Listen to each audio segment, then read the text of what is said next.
Hello, this is Britt Caswell with another example video. In today's video, I'm covering example 4 from section 9-5 in the SavvasRealize Algebra 1 textbook.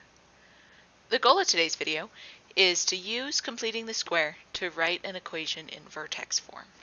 Alright, so that's one of the super useful features of completing the square. You'll also see it in geometry, right, with writing the equations as circles. So, neat. So, using completing the square to write in vertex form, I want to remind you what vertex form looks like. Alright, so what I'm going to end up doing is all of the same steps, but because there's no value on this side where the y is, I kind of put the changes that are going to happen to that y and then undo them. It's kind of strange, but everything that we've done works the exact same way. Alright, so first thing, get your x's alone. So I'm subtracting 11 from each side. Okay, so here I get y minus 11 is equal to, now remember, leave a little bit of space, x squared minus 8x. So now I need to add to each side in order to make this a perfect square trinomial. So I'm going to go to the side and I'm going to take negative 8 and divide it by 2, and then I square that value. So I am adding 16 to each side of the equation.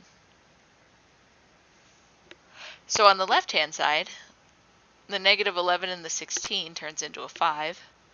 And on the right-hand side, this is now a perfect square trinomial, which factors into x minus 4 squared. And that's where that negative 4 comes into play. Now, vertex form doesn't have anything on the side where the y is. So now that I have this nice expression that's squared, now I need to get y alone again, so I need to subtract by 5 to get y by himself.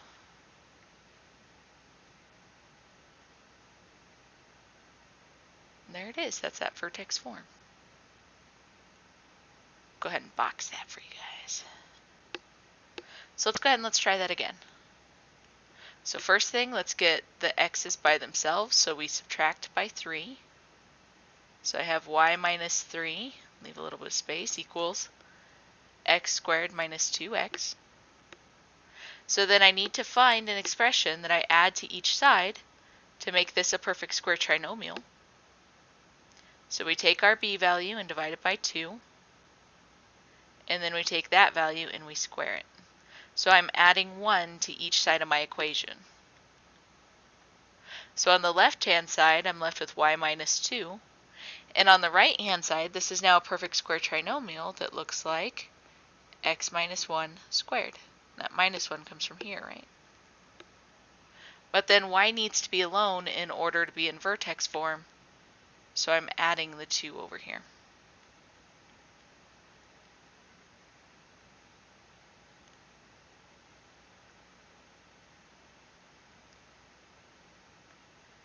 All right, one more time, just for funsies, am I right?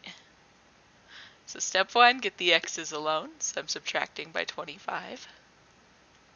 So I have y minus 25 is, leave some space, is equal to x squared plus 6x. Now, I don't like that they don't have when a is not 1 on this, but if we did need a to not be 1, you would just divide by a first. That's what I would recommend doing. Just so you know.